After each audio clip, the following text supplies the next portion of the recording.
C'est la fin du mystère dans la disparition de la famille Troadec à Orvault. Le beau-frère de Pascal a avoué le quadruple meurtre.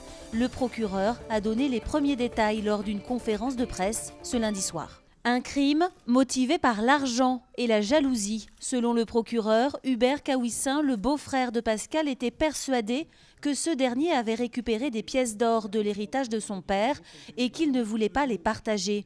Le conflit entre les familles durait depuis des années. Le 16 février au soir, Hubert se rend à Orvault. Selon le procureur, il attend la nuit pour espionner, pose même un stéthoscope sur les fenêtres dans le but d'avoir des informations sur cet héritage. Il entre ensuite dans le garage, s'y cache jusqu'à ce que la famille s'endorme. Son objectif était de récupérer une clé, mais le couple se réveille. Il semble que M. Pascal Troadec, ayant entendu du bruit dans la maison, soit descendu avec dans ses mains un pied de biche. Il va y avoir une altercation entre les deux hommes, altercation au cours de laquelle M. Kawissin va réussir à s'emparer du pied de biche de M. Troadec. Et avec ce pied de biche, M. Kawissin va frapper et donner la mort, dans un premier temps au couple, aux parents, Pascal et Brigitte Troadec, puis ensuite à Sébastien Troadec et Charlotte Troadec. Pierre Sénès parle d'une scène d'une grande violence. Ce n'est que 24 heures plus tard que le meurtrier présumé revient à Orvault. Il nettoie la maison et emporte les corps dans la voiture de Sébastien. Sa femme, la sœur de Pascal, est mise dans la confidence. Il semblerait que les corps des Troadec aient été démembrés, puis en partie enterrés ou brûlés, raconte le procureur. Le beau-frère encourt la prison à perpétuité. Il pourrait être inculpé d'assassinat dans la soirée. Sa femme encourt, elle, 3 ans de prison. Le travail des policiers est toujours en cours pour tenter de retrouver les corps.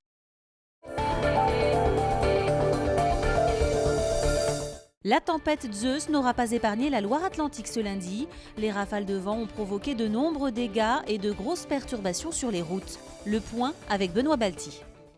155 km/h. La plus forte rafale a été enregistrée au sémaphore de Chemoulin sur la côte nazérienne. À Nantes, le record a atteint 100 km/h. La tempête Zeus, qui a traversé tout le nord-ouest de la France, n'a pas épargné la Loire-Atlantique. Pendant 4 heures, ces vents se sont acharnés sur le territoire, entraînant accidents en cascade et perturbations de circulation. Les pompiers de Loire-Atlantique ont recensé plus de 400 interventions et plus de 20 000 foyers ont été privés d'électricité. Il fallait également s'armer de courage pour traverser la Loire, puisque le pont de Saint-Nazaire a été fermé toute la journée jusqu'à 16h. Il est actuellement, quelque chose comme 15h30. 14h40, pardon. Je suis en train d'attendre depuis 10h30. Voilà. Nous n'étions pas informés que le pont de Saint-Nazaire était fermé. L'information circulait sur le radio autoroute que c'était fermé uniquement à Cheviré. Du côté de Cheviré à Nantes, dès 9h30, la force du vent a couché 2 poids lourds sur l'axe nord-sud. Résultat, la circulation a été coupée sur les 2 voies jusqu'à 16h.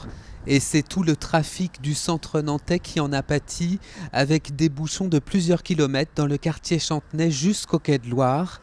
La pagaille a également touché le trafic SNCF. Plusieurs lignes ont été interrompues entre Nantes, Saint-Nazaire, Clisson et La Roche-sur-Yon.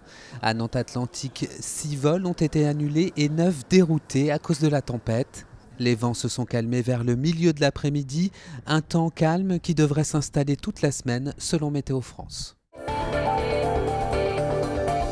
Ajoutez à la tempête une grève des contrôleurs aériens et c'est le trafic de l'aéroport de Nantes qui a été fortement perturbé ce lundi. Claire Villalon s'est rendue sur place. Il fallait être très patient ce lundi à l'aéroport de Nantes. Une grève des contrôleurs aériens a fortement perturbé le trafic avec 33% des vols prévus annulés. Une perturbation accentuée par la tempête Zeus et ses vents violents. 6 vols ont été annulés et 9 ont été déroutés vers d'autres aéroports. Alors côté usagers, c'est l'attente. Je suis venu pour récupérer ma femme qui arrivait de Genève. Problème avec la tempête, l'avion a été détourné sur La Rochelle. Et à l'heure qu'il est, il devait se poser vers midi. À l'heure qu'il est, je ne sais pas, il doit être sur Paris apparemment. Donc j'attends des nouvelles pour la récupérer dans l'après-midi. J'habite à Londres. J'étais venue au Sable d'Olonne en Vendée pour le week-end pour rendre visite à ma famille et je repars pour travailler demain. Sauf que le vol pour l'instant n'est pas annoncé comme arrivant. Donc nous attendons des nouvelles.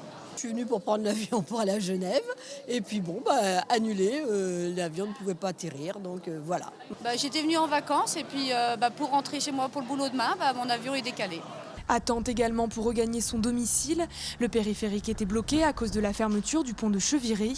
La grève des contrôleurs aériens va se poursuivre à Nantes-Atlantique toute la semaine. Pour le moment, 16 vols sont annulés ce mardi, mais la situation peut évoluer en cours de journée. Les contrôleurs aériens sont mobilisés pour faire appliquer les propositions d'organisation du temps de travail adressées en 2016 à l'aviation civile. C'est une invention qui pourrait sauver des millions de vies. Imaginée par un Nantais, la Safe Water Cube est une fontaine capable de rendre l'eau potable. Jean-Michel Naga. Mon nom est Jean-Paul Augereau et j'ai 49 ans. Et j'ai créé la Safe Water Cube qui est une fontaine pour potabiliser n'importe quel type d'eau, qu'elle soit de rivière, de mare ou de puits. Et il lui a fallu 6 ans de travail pour concevoir cette fontaine, un outil très simple d'utilisation capable de fournir 1000 litres d'eau potable par heure sans électricité grâce à une simple pompe manuelle. L'eau est filtrée 5 fois dans cette fontaine et ressort potable. Donc comme on peut voir, elle est complètement transparente, elle n'a aucun goût par rapport à l'autre eau là, que l'on a pris où on peut voir un petit peu toutes les algues qui sont en suspension et la couleur. Mais la principale caractéristique, c'est surtout qu'on soit certain qu'il n'y ait pas de bactéries de virus pour empêcher notamment donc, des maladies comme le choléra ou les différentes fièvres. La Safe Water Cube est brevetée, son coût est de 5 500 € tout compris et son utilité est évidente. Aujourd'hui, il y a 2 milliards de personnes dans le monde qui n'ont pas accès à l'eau potable. Et il y a plus de 2 millions d'enfants qui meurent chaque année à cause de la qualité d'eau qu'ils boivent. Donc pour moi, c'est devenu une véritable mission de pouvoir aider ces populations pour les empêcher d'être malades et diminuer la mortalité. Jean-Paul Augereau a déjà livré une quarantaine de fontaines à Haïti, mais aussi au Sri Lanka, en Inde, au Cameroun, au Sénégal, de manière totalement bénévole avec son association.